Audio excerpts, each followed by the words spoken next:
다 같이 일어나셔서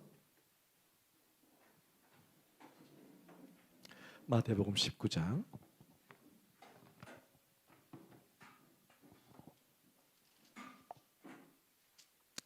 16절에서부터 마지막 절까지지만 22절까지만 함께 여러분이 같이 읽겠습니다. 시작.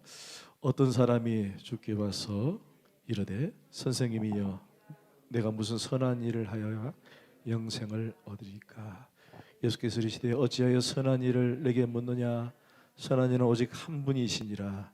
네가 생명에 들어가려면 계명들을 지키라.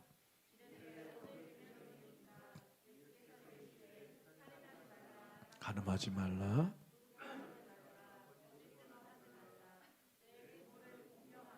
내 이웃을 네 지성과 같이 사랑하라 하신 것이니라. 이 모든 것을 내가 지켜 싸운데 아직도 무엇이 부족하니까? 예수께서 이르시되 네가 온전하고자 할진대 가서 네 소유를 팔아 가난한 자들에게 주라. 그리하면 하늘에서 보화가 네게 있으리라.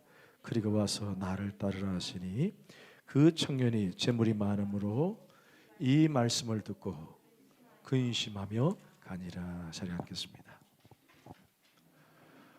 요즘은 이제 코로나가 일상이 되어서 직장에서 코로나 걸린 사람들을 흔히 보는 시대가 되었습니다. 오늘 또 한 860명 정도가 천안에서 나왔습니다.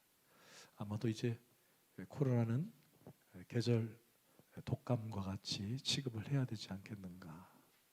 그래서 혹시 여러분들 주변에 코로나 걸렸다 그러면은 두려워할 필요도 없고 또 그것 때문에 이상한 시선으로 볼 필요도 없습니다. 그런갑다.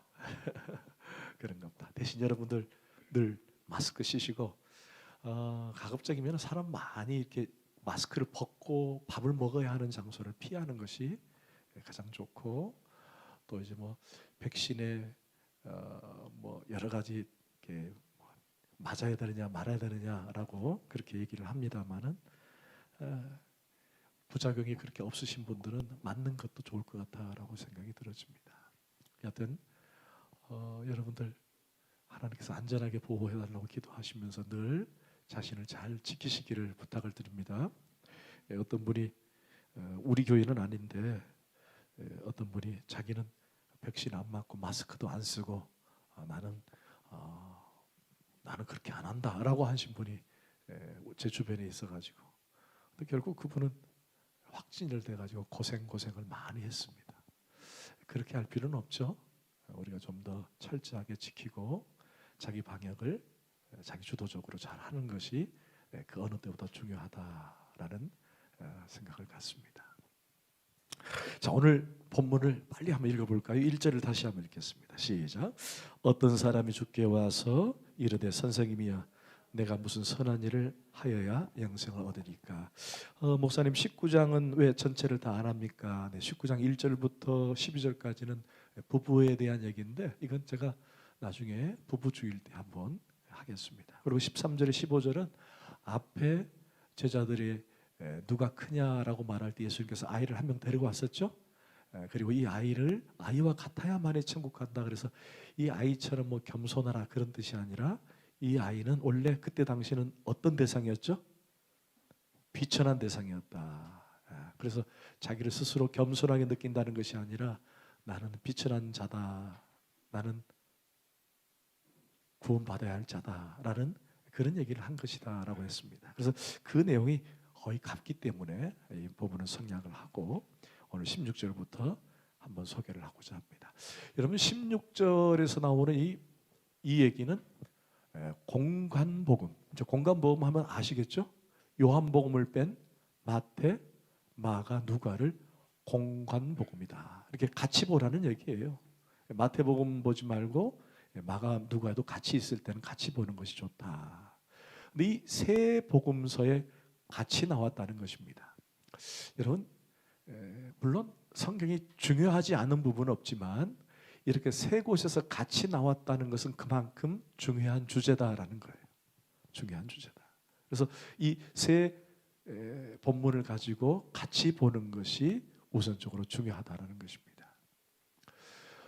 마태복음에서는 오늘 여러분들이 처음 딱 봤을 때 어떤 사람이라고 표현을 했고, 중반과 후반에 가면은 이 사람을 가르쳐서 청년이라고 표현을 합니다. 어떤 사람? 청년. 그리고 마가복음에서는 이 사람을 가르쳐서 부자다라고 표현을 했어요. 부자다. 그리고 누가복음에서는 이 사람의 직업을 얘기하죠. 관원이라고 얘기합니다. 관원. 관원이 누굽니까? 뭐 하는 사람이죠? 오늘날로 말하면 그렇죠. 공무원이에요. 공무원. 그런데 이 사람이 부자이면서 젊은 청년입니다. 여러분, 젊다는 것도 중요하지만 거기 부자라는 것도 중요하잖아요. 거기다가 그때 당시, 지금은 공무원들이 대우를 못 받지만 그때 당시에 공무원들은 어때요? 하늘의 직업이었어요. 하늘의 직업. 직업 좋죠, 나이 젊죠, 부자죠. 얼마나 좋습니까? 그런데 이 사람이 예수님께 나와서 어떤 질문을 하는 거예요? 지금 어떻게 하면 영생을 얻을 수 있습니까? 이 사람은 지금 뭐에 대한 갈급함이 있다는 거예요? 영적인 것에 관심이 있다는 거예요. 야, 이걸 종합해 보면은 오늘날로 말하면 교회 오빠예요. 옛날로 말하면 회당 오빠고.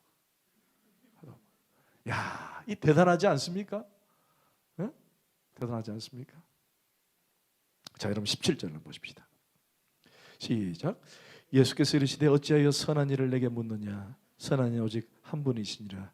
네가 생명에 들어가려면 계명을 지키라. 여러분, 그가 질문하는 내용은 어떻게 하면 영생을 얻을 수 있습니까? 라고 하자 예수님은 좀 불편한 대답을 하는 거예요. 그게 뭐냐? 왜 나를 보고 선하다고 하느냐? 선한 분은 오직 하나님 한 분밖에 없다. 자, 잠깐만 저를 봐요. 예수님께서 이런 대답을 내놓자 혹 어떤 사람들은 이런 해석을 합니다. 봐라, 예수님도 자신 스스로가 자신은 선하지 않고 하나님만이 선하다고 말한 것 아니냐라고 오해를 하는 본문이 여기 부분이에요. 여러분 자세히 한번 보세요. 왜 내게 묻느냐? 선한 이는 오직 한 분이시니라. 누구를 얘기하는 겁니까? 하나님 한 분만이, 아버지야만이 선한 분이다라고 그렇게 소개를 하니까 어떤 오해를 갖냐면은 봐라, 하나님만이 선하고 예수님도 불완전하지 않느냐라고 그렇게 오해를 하는 경우가 있습니다. 과연 그 얘기를 했을까요? 여러분 먼저 물읍시다. 인간이 선할 수 있습니까? 인간은 선할 수 없습니다. 여러분 성경 한번 보실까요? 로마서 3장 10절 말씀 시작. 의인은 기록돼 의인은 없나니 하나도 없으며 깨닫는 자도 없고 하나님을 찾는 자도 없고 다 치우쳐 한 가지로 무익하게 되고 선을 행하는 자는 없나니 하나도 없다. 여러분 다시 한번 봅시다. 기록된 바 의인은 없나니 그것도 하나도 없다. 이 땅에서 내가 스스로 선하다, 선한 일을 한다. 인간은 나는 스스로 선할 수 있다 없다? 없다라는 거예요. 나는 스스로 선할 수 없다. 주님 앞에 나오는 모든 인간은 뭐라는 거예요? 죄인이다라는 겁니다. 죄인이라는 거예요. 그렇다면 예수님은 왜 여기서 선한 자는 하나님 한 분밖에 없다라고 말을 했을까? 거기에는 어떤 깊은 하나님의 메시지가 담겨 있는 거예요. 그러니까 지금 청년이 말하는 선이라는 것과 예수님이 말하는 선이라는 것은 서로 달랐다는 것입니다. 그 뭘 말하느냐? 여러분, 예수님 자신이 누구라는 거예요? 하나님이시다라는 것을 여기서 얘기하고 싶은 거예요. 한 분만이 선하다라는 말은 하나님과 아버지는 나는 하나다라는 것을 얘기하고 싶으셨던 겁니다. 그래서 우리 하나님은 선하실 뿐만 아니라 예수 그리스도도 하나님이시기에 그분도 선하신 분이시다라는 것입니다. 자, 이 질문의 질문을 다시 한번 보십시다. 16절 말씀 시작. 어떤 사람이 주께 와서 이르되 선생님이여 내가 무슨 선한 일을 하여야 영생을 얻을 수 있을까? 그러니까 적어도 이 청년의 신앙세계는 영생, 구원은 뭘로 이루어진다고 생각한 겁니까? 그렇죠. 감사해요. 선을 행하는 것으로 그는 먼저 이해를 한 겁니다. 다시 설명합니다. 이 청년의 구원가는 뭐예요? 선을 행함으로 구원받는다라는 것이었습니다. 자, 이것은 구원에 대한 오해입니다. 여러분, 우리 주변에 그런 분들 계시죠? 예수 믿으세요. 교회 나오세요. 그러니까 아유, 난 근데 안 믿어. 그냥 착하게 살면 되지라고 하는 사람 있어요, 없어요? 있죠. 아유, 교회가 뭐 헌금하라 그러지, 뭐 교회 뭐 기도하라 그러지. 아유, 그런 거 안 해도 돼. 나는 착하게 살고 나는 남을 잘 구제하면 나는 그냥 좋은 데 갈겨. 그런 사람 있습니다. 그런데 그것이 오해라는 거예요. 우리 주변에 얼마나 많은 사람들이 그렇게 세상을 살아가는지 모릅니다. 이 청년도 구원에 대한 분명한 목적, 구원에 대한 어떻게 구원과 영생을 얻느냐에 대한 그런 생각은 갖고 있었지만 그 마음속에 구원으로 가는 길은 선을 행하는 것으로 구원을 얻는다라고 생각을 했다라는 거예요. 이것은 이 청년의 오해였습니다. 뭐에 대한? 구원관에 대한 오해였어요. 오래전에 박찬호 선수가 LA 다저스, 박찬호 선수 모르세요? 요즘 전설적인 선수가 됐습니까? 그 야구 잘하는 선수가 있잖아요. 이 LA 다저스 시절에 어느 한 신문 기사에 LA 다저스 박찬호 선수와 일본의 노모 이렇게 나온 적이 있었어요. 그러자 한때 박찬호 선수 어머님이 일본 사람이다라고 그런 말이 나왔었어요. 웃어줘야 되는데 웃지 않으니까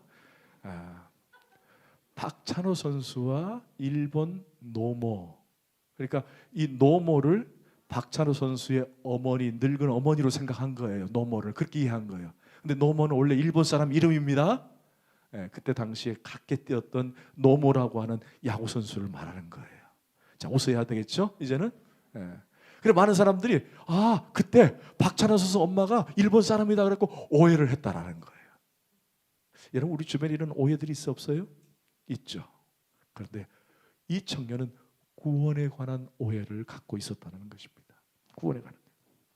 그래서 예수님은 이 청년에 대한 구원에 관한 잘못된 오해를 이렇게 잡기 위해서 뭘 설명해 주느냐?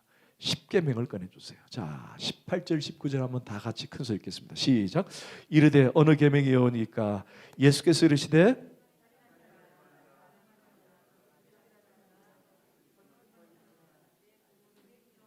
네 이웃을 네 자신과 같이 사랑하신 것이니라. 자, 이게 뭐죠? 구약에서 지금 말씀하는 십계명입니다. 십계명에 대한 설교는 오래전에 했으니까 제가 소개는 하지 않겠습니다.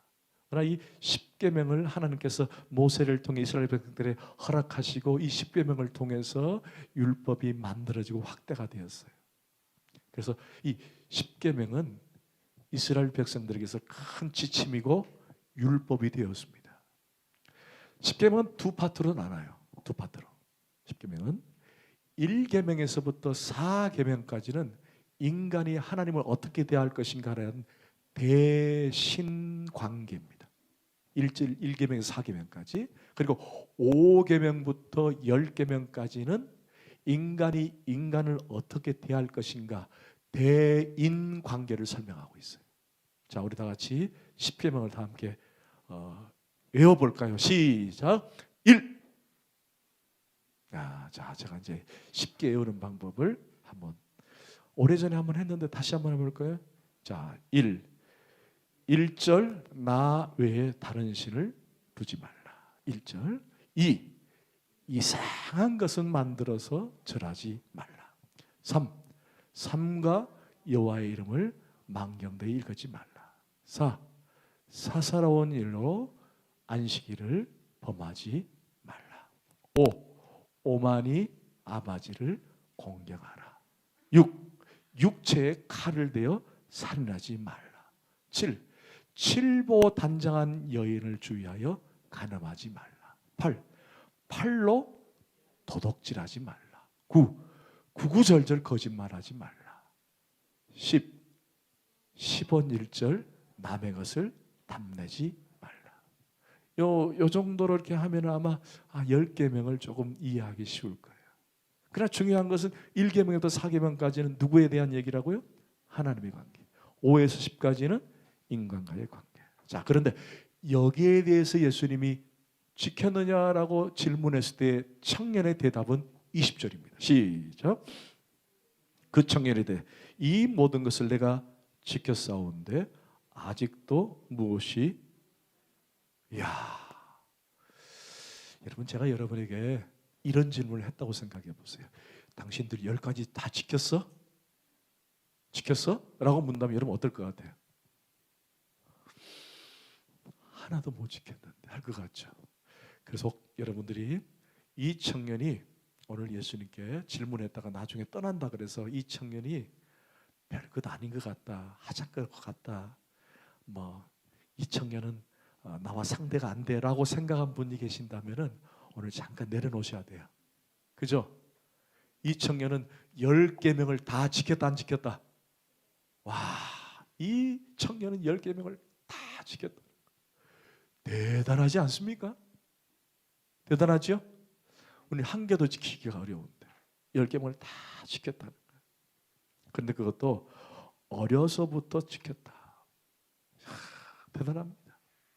그런데 이 청년이 어떤 오해를 갖고 있죠? 구원관에 대한 오해를 갖고 있었어요. 자, 그래서 예수님이 그 오해를 정확히 드러내십니다. 21절 시작. 예수께서 이르시되 네가 온전하고자 할진대 가서 네 소유를 팔아 가난한 자에게 주라. 그리하면 하늘에서 보화가 네게 있으리라. 그리고 와서 나를 따르라. 자, 결국 예수님은 너에게 부족한 거 있으니 재물을 다 팔아 가난한 자에게 나눠주고 나를 따르라. 자, 또 한 가지 오해. 오늘 주제가 오해가 될 수 있어요. 오해가 될 수 있습니다. 자, 또 한 가지 오해. 여러분, 오늘 예수님은 구원을 얻기 위해서 재물을 다 팔아야만이 구원받을 수 있다라는 얘기를 하신 건가? 아닌 것 아시죠? 그렇다면 여러분 구원받기 위해서 뭘 해야 됩니까? 여러분 재산을 다 팔아서 구제를 하라는 얘기로 들릴 수 있다라는 것. 그러나 그것이 아니라는 것입니다. 이것은 이 청년이 영생에 대한 구원에 대한 잘못된 오해를 갖고 있었기 때문에 예수님께서 거기에 대한 답으로 제시한 거예요. 여러분, 많은 사람들이 기독교에 대한 많은 오해를 갖고 있는 것이 이것입니다. 여전히 예수를 믿고 구원받았다는 사실을 깨닫고 있으면서도 내가 이것으로 구원받을 수 있을까라고 하는 의심을 갖는 그리스도인들이 있더라는 거예요. 아니, 이걸 가지고 구원의 잣대를 들여미는 그런 교단도 있고 또 교회도 있다라는 거예요. 당신 구원받았습니까? 네. 자, 그럼 당신 이것 했습니까? 저것 했습니까? 라고 묻습니다. 그러면 뭐라고 대답하죠? 저는 그걸 사실 못한 것 같습니다. 그러면 당신은 온전한 구원을 받지 못했습니다 라고 얘기합니다. 여러분, 구원이 불완전한 구원이 있나요? 하나님의 구원이 불완전합니까? 온전하지 않을 수 있을까요? 그래서 어느 교단에서는 이게 일종의 이단이 될 수 있지만 구원관에 대한 오해가 뭐냐? 행위적 구원을 강조하는 경우도 있어요.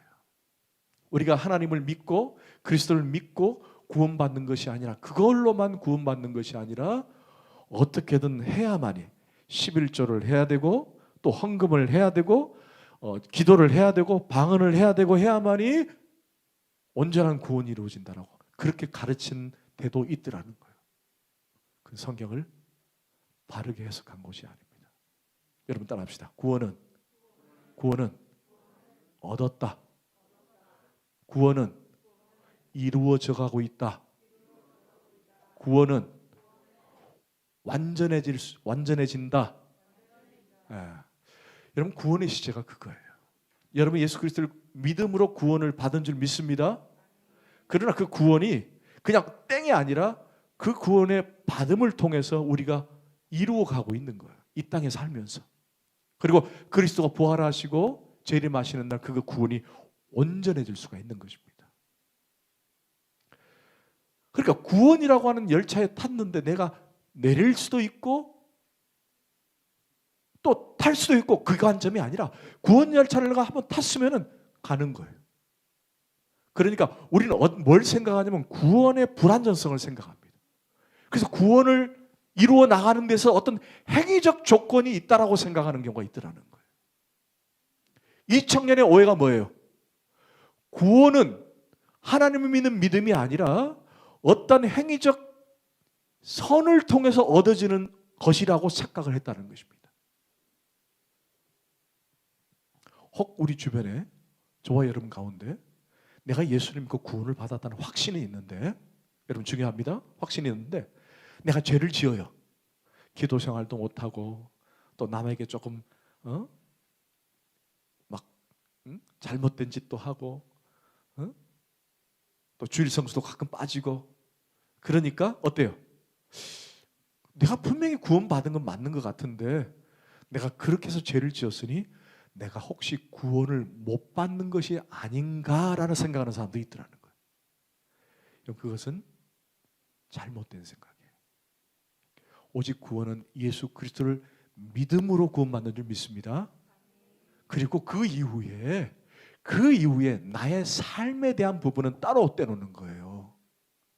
내가 예수를 믿었다라고 하는 것은, 죄인인 내가 예수를 믿었다는 것은 내가 구원받은 증거가 되는 것을 믿습니다.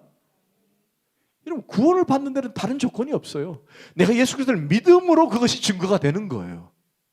그리고 그 다음에 구원받은 사람이 내가 어떻게 살아갈 것인가는 삶의 부분은 따로 떼어놓고 생각하는 것입니다. 여러분 이제 이해가 되셨죠? 그런데 이 청년은 그걸 잘못 이해했던 거예요. 여러분 좀 더 살펴보십시다. 22절 시작. 그 청년이 재물이 많음으로 이 말씀을 듣고 근심하여 가니라. 자, 결국 이 청년은 슬픈 기색을 하고 예수님을 떠납니다.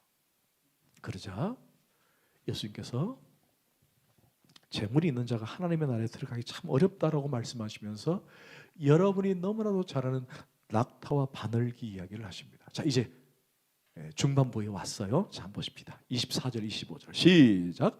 다시 너에게 말하노니 낙타가 바늘기로 들어가는 것이 보자가 하나님의 나라에 들어가는 것보다 쉬우니라. 제자들이 듣고 몹시 놀라 이르되 그렇다면 누가 구원을 얻을 수 있습니까? 자, 그럼 누가 구원을 얻을 수 있습니까? 누가 구원을 얻을 수 있습니까? 아니, 세상에 이 땅에 누가 구원받을 사람이 누가 있냐는 거예요. 어떻게 낙타가 바늘기로 들어갈 수 있느냐? 그럼 구원받을 수 없다. 그러면서 예수님께서 그 바늘기에 대한 얘기를 꺼내시는데, 그 바늘기에 대한 오해를 현재에 살고 있는 우리는 모두 다 하고 있다는 거예요. 여러분, 바늘기 하면 뭐가 생각이 나요? 바늘기. 막 그야말로 바늘이 생각나죠. 여러분, 바늘 집에서 바느질 하실 때 쓰시죠? 요즘 거의 안 쓴다 그러더라고요. 저는 씁니다. 아직도. 저는 아직도 써요. 제가 거의 집에서 이렇게 바느질을 다 합니다. 제가 이게 소질이 있거든요. 손을 벌벌벌 떨면서 잘해요. 근데 실을 그 바늘기에 꽂는 것이 너무 어려워 지금은. 그래서 안경을 싹 내리고 그렇게 꼽니다. 그리고 요즘 또 좋은 게 있더라고요. 이렇게 바늘기로 뭘 넣어가지고 거기다 실을 꽂아서 빼니까 빠지더라고요. 오늘 얘기하는 이 바늘기를 여러분의 생각하는 그 바늘기로 생각하시면 안 됩니다. 예수님께서 이 말씀을 하실 때 바늘기는, 이 설명할 때 제자들은 바늘기가 뭘 말하는지를 알고 있었어요. 근데 현대인들은 그걸 설명하지 않으면은 많이 오해를 합니다. 여러분, 예루살렘은 뭘로 되어 있냐면 성으로 되어 있어요. 솔로몬이 예루살렘 시를 성으로 이렇게 만들어 놓으신 거예요. 만들어 놓으신 거예요. 근데 성에는 사람들이 들락날락 뭐가 필요하죠? 문이 필요하죠. 문이 조그마한 문이 아니라 아주 큰 문이에요. 큰 문. 그래서 사람들이 낙타를 끌고 오거나 말을 끌고 오거나 양을 끌고 올 때마다 그 큰 문으로 성을 들락날락 하는 겁니다. 그런데 지금은 없지만 옛날에는 이 통행 금지 시간이 있었어요. 정한 시간이 되면은 그 문을 닫습니다. 그 문을 닫습니다. 그럼 그 문을 닫으면 사람들이 들락날락 못 하잖아요. 그 들락날락 못한 사람들을 위해서 만드는 논이 있어요. 그 문이 조그마한 문이에요. 일명 양의 문 또는 바늘귀 문이에요. 바늘귀 문. 여러분, 바늘귀 문이 조그마해요. 조그마해요. 그럼 사람들이 들어와야 되니까 문은 만들어내는데 큰 문보다는 작은 문이 낫겠죠? 그래서 조그마한 문을 만들어 놓는 거예요. 자, 그런데 상인들 중에 낙타를 끌고 다니는 상인들이 있어요, 없어요? 있죠. 이 낙타를 끌고 다니는 상인들이 갑자기 달려왔는데 보니까 통행금지가 돼서 문이 닫혀 있는 거예요. 그럼 어디로 들어가야 됩니까? 그렇죠. 바늘귀 문으로 들어가야 돼요. 근데 낙타에게 짐이 실려 있어요, 안 실려 있어요? 짐이 실렸잖아요. 이 짐이 실려 있으면 들어갈 수 없으니까 이 상인들은 다 짐을 다 내려놓고 낙타를 어떻게든 꾸겨 넣는 거예요. 그 얘기를 예수님이 하시는 거예요. 전혀 들어갈 수 없다는 것이 아니라 이만큼 어렵다. 그러니까 그럼 들어갈 수 없다는 말입니까? 라고 설명을 해주는 거예요. 그런 관점에서 26절을 다시 한번 보세요. 그런 관점에서 시작. 예수께서 그들을 보시고 이르시되 사람으로는 할 수 없으나, 여러분 들어갈 수 있다 없다? 그런데 들어갈 수 있는데 사람으로 할 수 있다, 하나님으로 할 수 있다? 아멘. 잘 보세요. 여러분 중요합니다. 구원에 대한 분명한 오해를 오늘 풀으셔야 돼요. 오늘 예수께서 말씀하신 것은 사람으로는 할 수 없으나 하나님으로 다 할 수 있다는 말은 구원의 주체는 누구라는 거예요? 하나님이라는 거예요. 구원은 내가 스스로 막 해가지고 선을 행하고 돌을 닦고 고행을 하고 착한 일을 하고 기부를 하고 돈을 주고 해서 얻어지는 것이 아니라 구원의 주체는 누구다? 하나님이다. 할렐루야. 하나님만이 여러분을 구원하시는 분입니다. 내가 어떤 행위로 내가 무엇을 해서 구원받는 게 아니라는 거예요. 여러분 나이가 들면, 죄송합니다, 우리 권사님도 계시지만 나이가 들면 자꾸만 착한 일을 하려고 한대요. 그래서 어떤 사람들은 나이가 들면 이제 내가 생에 얼마 남지 않기 때문에 기부도 하고, 내가 그동안 원수저 같은 사람들도 찾아가서 서로 화해도 하고 한다 그러더라고요. 근데 그 이유가 뭐냐 그랬더니만, 그 이유가 뭐냐, 내가 죽으면 좋은 데 가고 싶어서. 인간은 다 그렇게 생각한다는 거예요. 내가 죽으면 좋은 데 가고 싶어서. 왜? 인간은 죽고 나면 심판이 있다는 걸 직감을 한다는 거예요. 여러분은 아직 이제 그때가 아니니까 잘 모르겠죠. 근데 심리학자들이든지 많은 사람들의 공통점이 뭐냐, 사람이 죽음 앞에서 그 다음에 뭔가가 있다는 걸 깨닫는다는 거예요. 깨닫는다는 거예요. 야, 내가 살면서는 그거 생각 안 하고 산다는 거예요. 죽으면 끝이지, 죽으면 끝이지라고 생각하는데, 죽기가 되면은 나이가 들고 이제 천국 갈 때 되면은 누군가는 모두가 다 다음에 뭔가가 있다는 걸 직감을 한다는 거예요. 하나님의 마음속에 그걸 심어 놓으셨거든요. 그러다 보니까 예수 믿는 사람들 믿지 않는 사람들 모두 다 착하려고, 왜? 그 다음 생에는 좀 더 좋은 데 가고 싶어가지고 그런다는 거예요. 여러분 물읍시다. 그렇다 해서 구원받을 수 없다라는 거예요. 구원은 내 행위로 되는 것이 아니라 전적인 하나님의 주도권이라는 겁니다. 아멘. 하나님의 주도권. 여러분 죄송합니다. 좀 시간이 갔지만 불교는 자기가 고행을 하고 선을 쌓고 수행을 하면은 좋은 곳에 간다라고 생각합니다. 그래서 평소에는 안 가다가 딱 1년에 한 번 가요. 어디? 저기 이제 머리 깎고 계시는 그 절에 가는 거예요. 그리고 시주를 합니다. 그리고 기와장을 하나 사죠. 모르세요? 모르셔야 됩니다. 그리고 아들 기와장, 아버지 기와장 삽니다. 자, 그러면 이제 좋은 데 간다는 거예요. 여러분 저 무슬림이라고 하는 이슬람교는 모두 다 성지 순례를 한번 해야 돼요. 저 사우디아라비아에 있는 그 모하메드 무덤이 있는 곳으로 가야 됩니다. 그래서 평생에 한 번은 가야 돼요.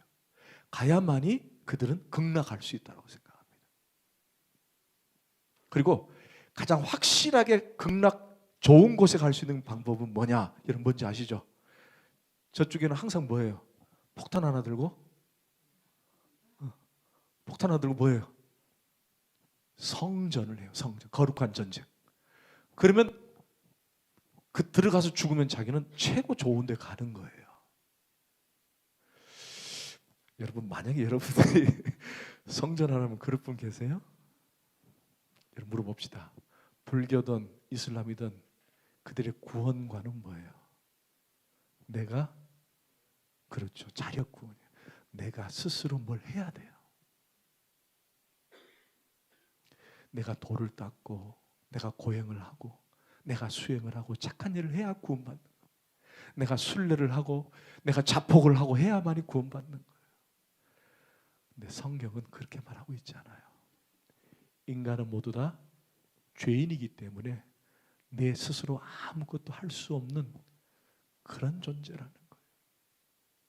그래서 우리가 갈 수 없으니까 누가 오신 거예요?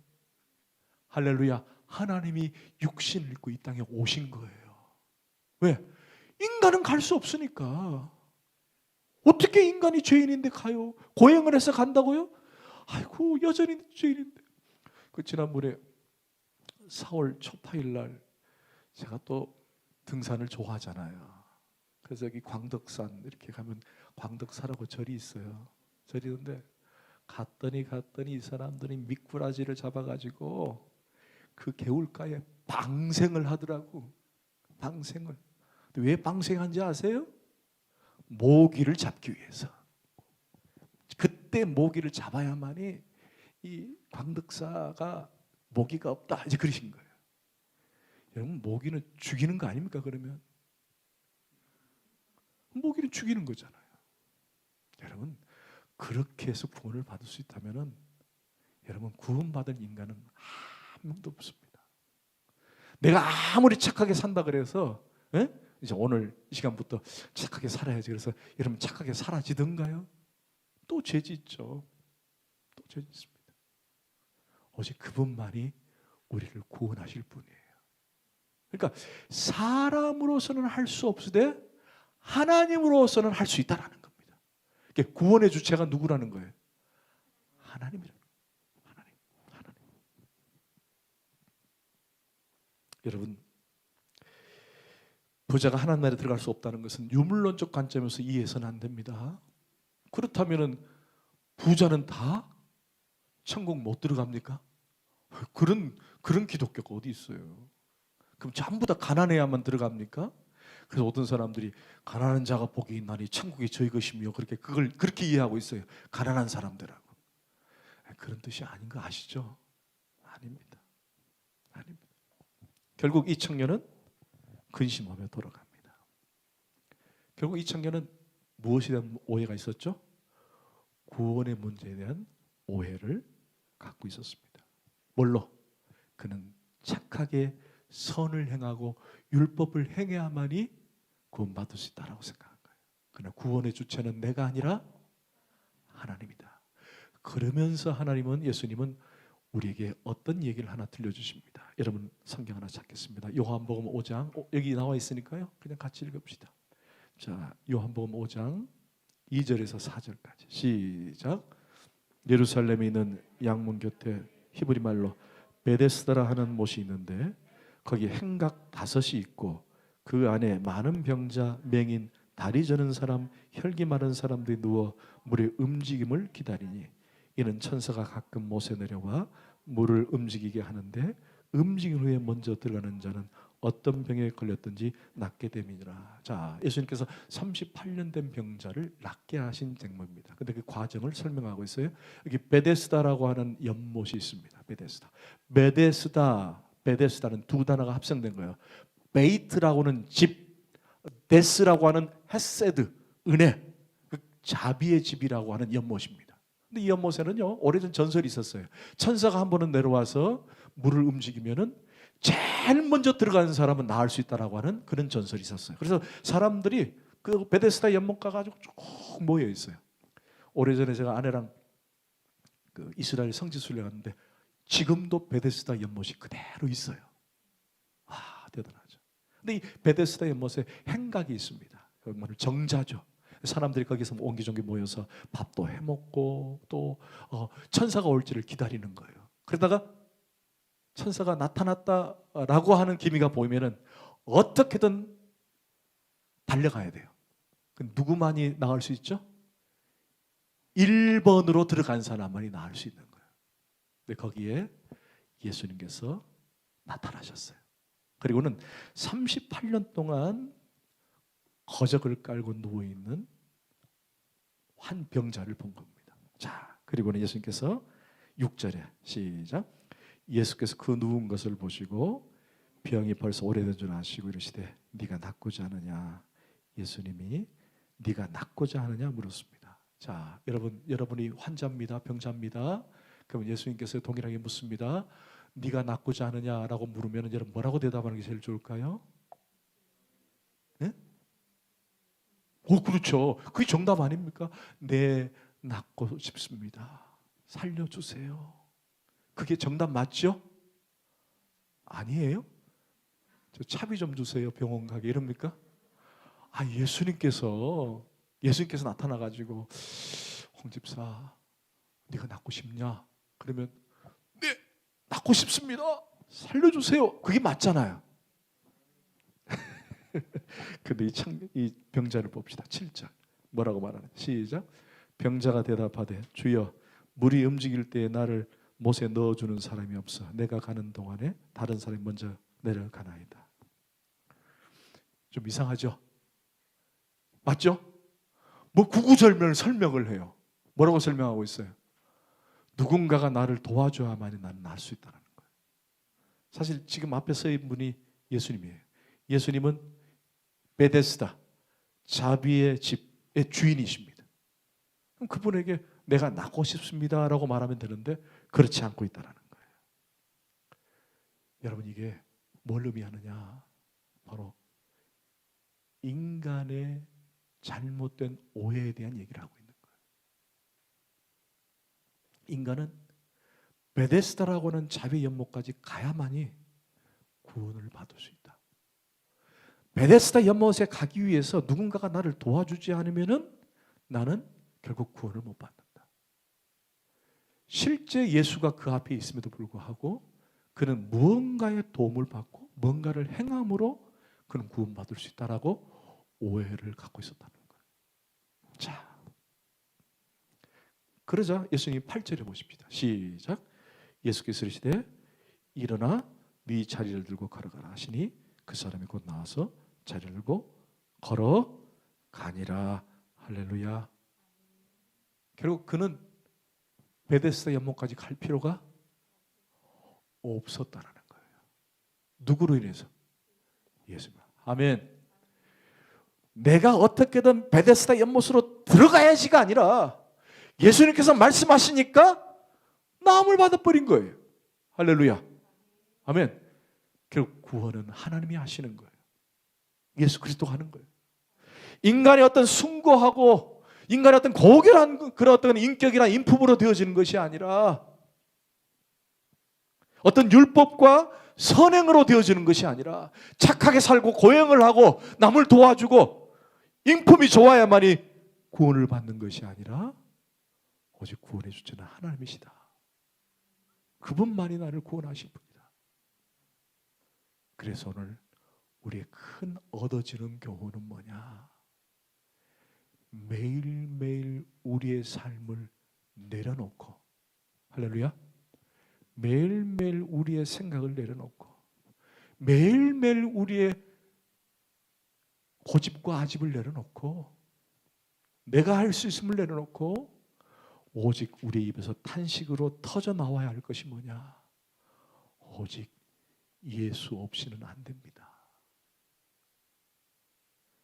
그게 가장 귀한 신앙이에요. 이번 한 주간 제가 그렇게 살았으면 좋겠어요. 여러분 어떻게 사시겠습니까? 주님 도와주시 않으면 난 할 수 없습니다. 아멘. 그렇게 탄식하는 거예요. 아니, 여러분 가만히 집에 앉아가지고 주님 도와주세요 그런 뜻이 아니라 열심히 삶을 살면서 그 주체가 그리스도가 되도록 그분의 자리에 맡기라는 거예요. 아멘. 그럴 때 하나님이 여러분에게 지혜를 주시고 힘을 주시는 거예요. 이번 한 주간 제가 우리 성도들 얘기를 좀 많이 들었습니다. 간증이 많더라고요. 이번 한 주간 보니까. 근데 그 간증거리 들어보니까 전부 다가 감사야. 하나님이 도와주셨어요. 하나님이 하셨어요. 아멘. 하나님이 이끌어 주셔야 된다는 거예요. 하나님 없이 내 힘으로 된다가 아니라 무슨 일을 하든지 간에 하나님 도와주세요. 하나님 은혜만이 필요합니다. 하나님의 자비가 필요합니다. 라고 고백되어지는 탄식이 우리 입에서 절로 나와야 된다는 것입니다. 아멘. 그것이 바로 오늘 우리에게 주는 교훈이에요. 여러분, 구원은 내가 죄인임을 고백할 때 시작되는 겁니다. 내가 하나님을 믿지 않고 내가 하나님을 깨닫지 않고 하나님 불신했던 이 죄인, 나를 구원하소서. 그때 하나님은 여러분을 구원하시는 거예요. 그리고 그 이후에 여러분들이 또 죄를 지을 수 있다 없다? 있다라는 거예요. 그럼 그건 구원과의 관계는 아닙니다. 여러분의 삶에 대한 문제지. 그래서 매일 말씀 보고 매일 기도하고 예배 드리라는 것은 그것이 조금씩 이루어져 가는 거예요. 그래서 구원은 얻었고 그 다음에 구원은 이루어져 가고 있는 거예요. 아시겠죠? 그 여러분들이 어제의 믿음 생활과 지금 오늘의 생활은 다를 수밖에 없는 거예요. 아니, 어제 믿음 좋았는데 오늘이 더 바닥이다. 그건 조금 고민해 봐야 돼요. 아니에요? 그렇죠? 근데 어제 믿음보다 지금보다 내가 더 나아졌다는 것은 내가 구원을 얻었고 이루어져 가고 있는 거예요. 그리고 그리스도가 나를 부르고 주님이 나에 오실 때 그것은 완전하게 이루어지는 거예요. 그게 구원이에요. 한 번 얻은 구원이 내가 죄 지었다고, 내가 딴짓했다고 멀어지느냐? 성경은 그걸 한 번도 말한 적은 없다. 왜? 구원의 주체는 하나님이시기 때문에. 그래서 여러분들 좀 자유했으면 좋겠어요. 혹시 내가 구원받았는 걸 확신이 있는데 죄를 지어가지고 나 천국 갈지 모르겠어요. 혹시 그런 말 하신 분이 우리 주단은 없는 줄 믿습니다. 제가 다른 교회분이에요. 다른 교회분. 나이 이제 많으셔가지고 저와 대화하다가 집사님 이제 많이 사셨는데 구원의 확신이 있으시죠? 그랬더니 지은 죄가 많아갖고 이건 아니에요. 여러분, 그리스도를 믿으면 구원받는 줄 믿습니다. 그리고 그 이후에 내 삶은 오직 은혜로 살겠다고 고백되어질 때 우리의 삶은 변화되게 되어 있습니다. 아멘. 그리고 한 가지 마지막으로 부탁드립니다. 결국 이 청년은 뭐 때문에 그는 집으로 돌아갔죠? 그렇죠. 재물 때문에 돌아갑니다. 여러분, 재물로부터 자유하기를 축원합니다. 여러분이 주님 앞에 나갈 때 재물이 물질이 여러분을 가로막는다면 여러분의 패러다임이 필요합니다. 자유였으면 좋겠어요. 물질이 하나님으로부터 자꾸 맡게 한다면 물질로부터 자유였으면 좋겠어요. 여러분이 하나님 앞에 드려지는 모든 물질에 대해서 자유하기를 축원합니다. 그 부담 갖지 마세요. 여러분, 돈은 있다가도 없고 없다가도 있다. 아멘. 그죠.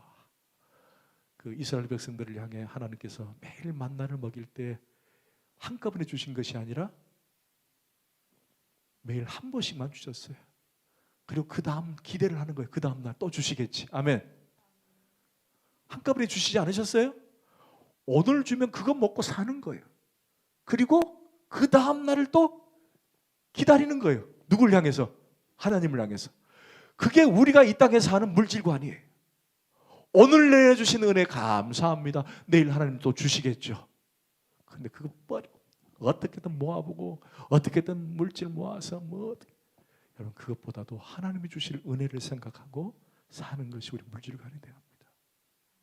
오늘 이 청년처럼 물질 때문에 구원과 잘못된 오해로 결국 하나님께서 원하시는 물질관에 대한 생각을 내려놓는 그런 계기가 우리에게 필요하다는 거예요. 그렇다면 꼭 물질만 그렇겠습니까? 여러분 인생에 살면서 여러분에게 패러다임십이 필요한 게 있을 것이에요. 여러분 하나님께 나가는데 여러분이 가로막는 뭔가가 분명히 있을 거예요. 그것이 물질일 수도 있고 여러분도 신앙생활에 불필요한 것이 있을 거. 또 우리가 주님 앞에 나가는 데 있어서 이거 구원과 상관없이 내가 주님 앞에 나갈 때에 뭔가 주님 앞에 나가는 것을 가로막는 것들이 무언가 있을 거예요. 있어요, 없어요? 분명히 있을 거예요. 어떤 사람은 도박에 빠졌다든지, 어떤 사람은 세상에 취해 있다든지, 어떤 사람은 다른 것에 대한 신앙생활, 다른 것에 대한 초점을 살면서 인생을 마치 신앙을 도구인 것처럼 생활하는 거예요. 가로막는 것들이 우리 안에 있다는 거예요. 그것들을 내려놓기를 주님은 오늘 이 본문을 통해서 또 다른 교훈으로 주시고 있다는 것입니다. 제가 그런 말을 했죠. 여보, 세상에서 나는 몇 번째야? 그럼 여러분 뭐라고 대답하는 게 제일 좋습니까? 뭘 쓸데없는 소리 하고 있어. 당신은 나의 전부야 라고 표현해야 할 줄 믿습니다. 아멘? 아니, 아내가 그렇게 물어보는데 당신은 1번이고 우리 회사에 다니는 미스김이 2번이야. 그리고 옆집에 앞집에 사는 아줌마가 이쁘더라고? 그분이 3번이고. 이렇게 대답하면 기싸대게 날아가는 거예요. 그런 남편이 어디 있습니까? 하나님을 사랑한다는 것 1순위가 아니라 온전하게 사랑하는 것이에요. 아멘?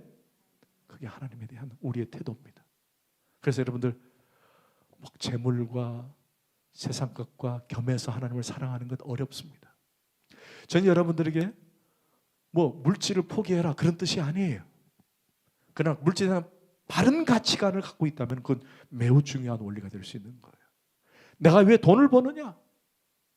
왜 내가 돈을 버느냐? 주님 나라 위해서 번다. 얼마나 귀합니까? 오늘 이게 며칠을 시키려고 한 건 아니었는데 여러분 오해하지 마세요. 사랑의 빵이 이제 1월로 끝났어요. 2월이 시작되면서 사랑의 빵을 시작하려고 하는데 영상을 저 틀게 됐는데 오늘 본문을 보다 보니까 재물에 대한 얘기가 나온 거예요. 참 하나님께서 말씀하시는 것 같아요. 사랑의 빵 얼마나 귀합니까? 여러분 해외 결식 아동들은 1,000원으로 하루를 살 수 있다고 합니다. 별로 놀라지도 않네요. 우리는 한 끼 먹으면 10,000원인데 그들은 1,000원으로도 살 수 있다는 거예요. 하루를. 여러분 왜 우리가 사랑의 빵을 해야 하나요? 교회에서 하라고 하니까? 목사님 안 하면 눈치를 줘서? 아니라는 거죠. 아니라는 겁니다. 돈에 대한 물질이라는 바른 가치관을 갖고 시작하는 거예요. 내가 왜 돈을 버느냐? 내가 왜 물질을 버느냐? 내가 넓은 집 사고 좋은 차 사고 그것이 목적이 아니라 내가 하나님 나라 위해서 써야 되겠구나. 더 열심히 버는 거예요. 아멘? 그래서 맨날 교회 바치라는 얘기 절대 아닙니다. 오해해서는 안 돼요. 그런 얘기 아닙니다. 정말 하나님 나라에서 쓰고 사랑의 빵. 우리는 복음을 전할 수 없지만 해외에서 열심히 복음을 전하고 있는 선교사님들을 위해서 선교응금하는 거 그게 하나님 나라 위해 하는 거예요. 그 다음에 우리가 교회 전도지를 만들어서 복음을 전할 때 필요한 예산들 그게 다 하나님 나라 위해서 하는 거예요. 아멘? 네. 그걸 위해서 내가 사용하겠다라고 하는 확실한 물질적 가치관만 있다면 여러분은 정말 훌륭한 그리스도인인 것입니다. 할렐루야. 오늘 구원간의 오해를 잘 풀고 이제 내가 어떻게 주님 앞에 설 것인가를 바르게 정립하는 그런 복된 주일 한 주간 되기를 축원합니다. 아멘. 기도하십시다.